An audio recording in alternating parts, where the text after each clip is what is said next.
Super boys of Malegaon film की कहानी एक छोटे से शहर मालेगांव की है, जहां कुछ दोस्त अपने अपने छोटे मोटे काम करते हैं।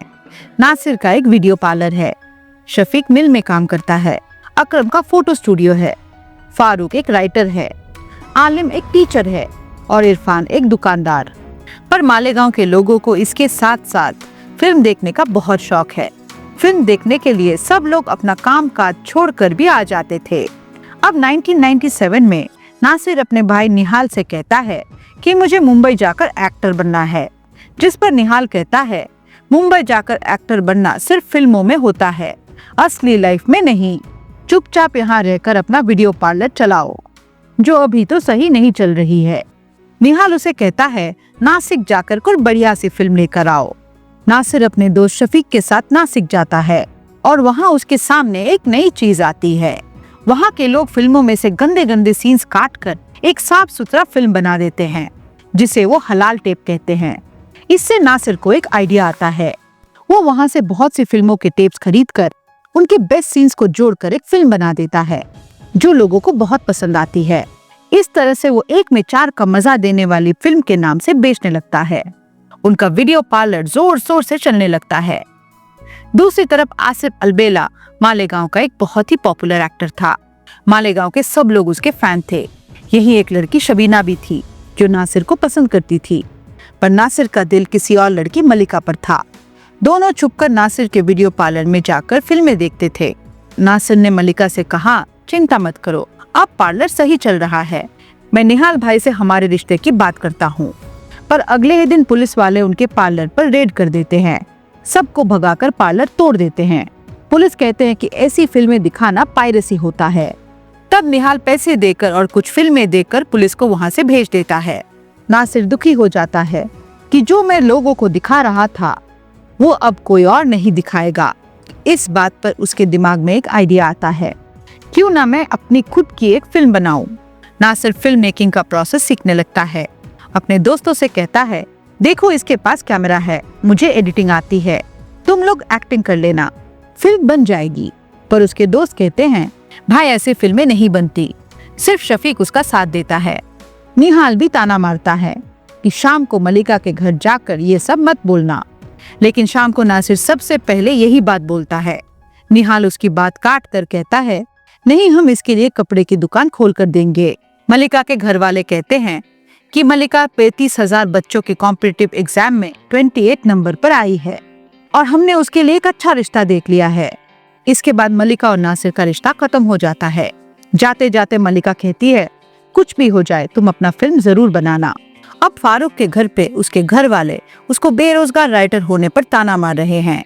गुस्से में आकर फारूक नासिर के पास आता है, कहता है, भाई तेरी फिल्म की कहानी मैं लिखूंगा। सब दोस्त इकट्ठा होते हैं। नासिर कहता है, अगर फिल्म बनानी है तो टाइम देना पड़ेगा। सब लोग मान जाते हैं, पर नासिर को फारूक की लिखी हुई स्क्रिप्ट पसंद नहीं आती। वो एक कॉमेडी मूवी बनाना चाहता था। वो कहता है, हम शोले की पैरोडी बनाएंगे, मालेगांव का शोले। अब सब लोग मिलकर बार बार शोले देखते हैं। फारूक डायलॉग्स लिख देता है। उनकी फिल्म में गब्बर सिंह का नाम रब्बर सिंह था और कालिया का कलूटा। और नासिर ऑडिशंस लेता है। राधा के रोल के लिए एक विडोड लड़की आती है, जो पैसों के लिए रेडी थी। शफीक जय का रोल प्रैक्टिस करता है, पर जब शफीक की बारी आती है तब चाय बेचने वाला राजू एंट्री मारता है और अमिताभ बच्चन की एक्टिंग कमाल का करता है, जो देखकर नासिर उसको ले लेता है। बसंती का रोल एक प्रोग्राम में डांस करने वाली लड़की तृप्ति को मिलती है। तृप्ति दिन का 1000 रुपए लेकर बसंती बनने के लिए रेडी हो जाती है। सारे कैरेक्टर्स रेडी हो जाते हैं। एक दिन जब बाहर मलिका दिखती है तो नासिर उसे फोन करता है, पर मलिका का फोन उसके पिताजी उठाते हैं।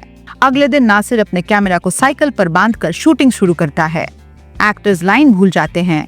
एक शॉट में वो लोग कैमरा ऑन करना ही भूल जाते हैं, लेकिन कई रीटेक्स के बाद एक शॉट मिलता है। आउटडोर शूट में तृप्ति अपने बच्चे के साथ आती है, ऑरेंज जूस मांगती है।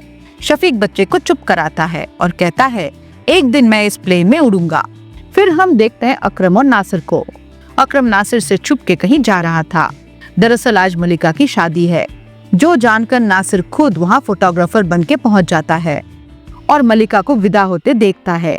अगले दिन नासिर फिर से फिल्म में काम करता है और फिल्म का खर्चा निकालने के लिए मैच बॉक्स कंपनी का प्रमोशन शूट करता है। फारूक को ये पसंद नहीं आता, लेकिन नासिर उसे समझाता है कि छोटी मोटी बातों का पतंगड़ मत बना। वो प्रमोशन को शूट करता है और उसके साथ बहुत सारे शॉट्स दिमाग लगाकर शूट करता है। फाइनली उनकी शूटिंग खत्म होती है और फिल्म का पोस्टर वीडियो पार्लर पर लग जाता है। पर फारूक इससे खुश नहीं है, क्योंकि उसकी लिखी आधी से ज्यादा स्टोरी नासिर ने बदल डाली है। फाइनली फिल्म का प्रीमियर होता है।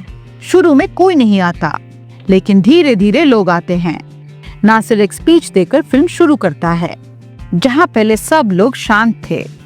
ये देखकर नासिर को टेंशन हो जाता है कि शायद फिल्म अच्छी नहीं बनी। वो टेंशन में ही पार्लर से बाहर निकल जाता है, पर धीरे धीरे पार्लर के अंदर से लोगों की हंसी बढ़ने लगती है। मालेगांव के लोग फिल्म में अपने ही शहर के लोगों को एक्टिंग करते देखकर फिल्म को बहुत करीब से फील कर रहे थे। फिल्म खत्म होने के बाद सब लोग खुशी से बाहर आके नासिर और उसकी टीम को कंधों पर उठा लेते हैं। धीरे धीरे और लोग भी ये फिल्म देखने आते हैं। मालेगांव के शोले हिट हो जाती है।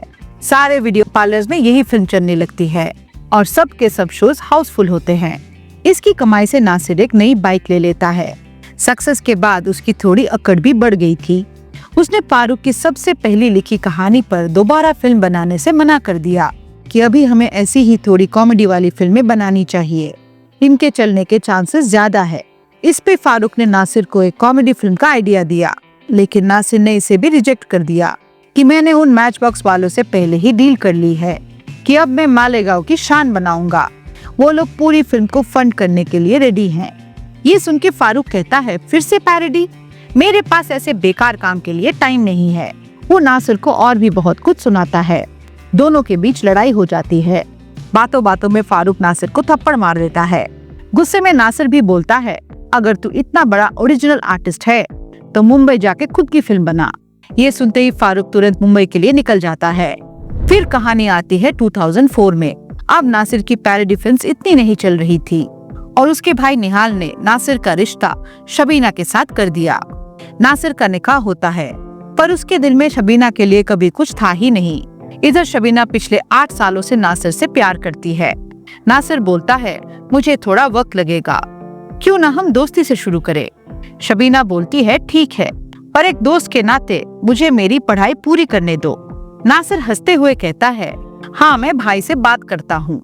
दूसरी तरफ मुंबई में फारूक अभी भी प्रोड्यूसर्स के चक्कर लगा रहा है, पर कोई उससे मिलने को तैयार ही नहीं होता। और मालेगांव में नासिर के दोस्तों को पता चलता है कि नासिर ने मालेगांव के शोले से 3 लाख कमाए और उन्हें कुछ नहीं दिया, ना पैसे मिले ना पहचान। अकरम और इरफान नासिर से पूछते हैं, फिल्म तूने अकेले बनाया था क्या? फिर दोनों उससे लड़के अलग हो जाते हैं कि अब हम उसके लिए काम करेंगे जो हमें पैसा और इज्जत दोनों देगा। अब नासिर के साथ सिर्फ शफीक रह जाता है। उधर मुंबई में फारूक से मिलने अलीम आता है और बताता है, तुम्हारे अब्बू अब नहीं रहे। फारूक जो बिना कामयाब हुए वापस नहीं जाना चाहता था, अब ये सुनकर मालेगांव लौट आता है। यहाँ नासिर और फारूक दोबारा मिलते हैं। दोनों फिर से बहस करते हैं। इस बीच शफीक तृप्ति के करीब आने लगता है, पर तृप्ति का पति उसे मारता था। तभी नासिर ने शफीक को एक रोल दिया, क्योंकि रोल करने वाला एक्टर आया नहीं था। शफीक ने भी मौके का फायदा उठाया और बहुत अच्छी एक्टिंग की। शाम को तृप्ति उसे बोलती है, मैंने अपने पति को छोड़ने का फैसला कर लिया है। शफीक बोलता है, अगर तुझे कुछ भी चाहिए हो मैं तेरे पास हूँ। दोनों और करीब आ जाते हैं। उधर मुंबई में फारूक एक प्रोड्यूसर को अपनी कहानी सुनाता है। प्रोड्यूसर को ठीक लगती है, पर कैरेक्टर्स मालेगांव के हैं। प्रोड्यूसर कहता है, इस कहानी को मुंबई ले आओ, फिर हम कुछ करेंगे। फारूक को ये बात पसंद नहीं आती। मालेगांव में आज शफीक की फिल्म का प्रीमियर है, पर एक भी सीन में शफीक का चेहरा दिखाया नहीं जाता है। तो नासिर कहता है, आसिफ अलबेला ने तेरे सारे सीन्स कटवा दिए। जो सुनकर शफीक गुस्सा होता है। तब तृप्ति बोलती है, नासिर ने तेरे साथ ये ठीक नहीं किया। पर शफीक अभी भी नासिर को ब्लेम नहीं करता। बोलता है, नासिर ने मेरे लिए बहुत कुछ किया है, वो बुरा नहीं है। इधर नासिर की फिल्म किसी को पसंद नहीं आती। लोग बीच फिल्म से उठकर जाने लगते हैं। फिल्म टोटल लॉस हो जाती है। फिर कहानी 2010 में आती है। नासिर का वीडियो पार्लर अब रेस्टोरेंट बन गया है। इधर शफीक को खांसी के साथ खून आता है। डॉक्टर्स बताते हैं कि शफीक को कैंसर है, इलाज तुरंत शुरू करना होगा। ये खबर सुनकर अकरम और इरफान भी उसे मिलने आते हैं। नासिर शफीक का इलाज कराता है। तृप्ति भी हर जगह उसके साथ होती है। अब आलिम जो मुंबई में टीचर बन गया था, शफीक से मिलने आता है। वो शफीक और फारूक की फोन पर बात कराता है। नासिर और फारूक भी फोन पर बात करते हैं। अब फारूक शफीक से मिलने वापस मालेगांव आता है। वो और नासिर इस बार गले मिलते हैं। सब दोस्त फिर से इकट्ठा हो जाते हैं, पर यहाँ फारूक की हालत इतनी खराब थी कि वो शराब के पैसे भी नासिर से मांगता है। दोनों बात करते हैं, जहाँ नासिर बोलता है, देख तू सच कहता था, मुझे फिल्में बनानी नहीं आती, मैं भी फेल हो गया। तो फारूक बोलता है, नहीं नासिर, तू अपने काम में बहुत अच्छा है। मैं पूरी मुंबई घूम आया, पर वहाँ एक भी आदमी ऐसा नहीं था जो हम छोटे मोटे लोगों को कुछ समझे। पर तूने हम मालेगांव वालों को फिल्म की दुनिया से परमानेंटली जोड़ दिया। फिर नासिर को खबर मिलती है कि शफीक का कैंसर वापस आ गया है और अब उसकी बचने की कोई चांसेस नहीं है। शफीक वापस जाते जाते कहता है कि एक दिन जाना तो सबको है, पर मैं कुछ बन के जाना चाहता था, बस मुझे कभी चांस ही नहीं मिला। ये बातें नासिर के दिमाग में घर कर जाती है। उसके अंदर एक चेंज आने लगता है। बहुत सोचने के बाद उसके दिमाग में एक आइडिया आता है। नासिर सुपरमैन फिल्म का एक सीन उठाकर फारूक के पास जाता है। वो बोलता है, तूने एक तंबाकू बेचने वाले और एक गरीब लड़की की कहानी लिखी थी, वो मुझे बनानी है सुपरमैन के ट्विस्ट के साथ। फिर नासिर शफीक के डॉक्टर के पास जाके कहता है, क्या आप हर हफ्ते शफीक का चेकअप करने मालेगांव आ सकते हो? डॉक्टर मना कर देता है, पर नासिर बोलता है, मैं आपको अपनी फिल्म में रोल दूंगा, सुपरमैन के बाप का। ये सुनकर डॉक्टर मान जाता है। नासिर अगले दिन शफीक को खुशखबरी देता है, तू मेरी नई फिल्म का हीरो बनेगा। वो उसे सुपरमैन की कहानी समझाता है। एक अनाथ लड़का जो बचपन से बीड़ी गुटखा का एडिक्ट था, पर अब दुनिया के सबसे बड़े गुटखा बीड़ी बेचने वाले से लड़ने वाला है। आलिम भी आता है और फिल्म के विलन के रोल के लिए नासिर को अकरम चाहिए।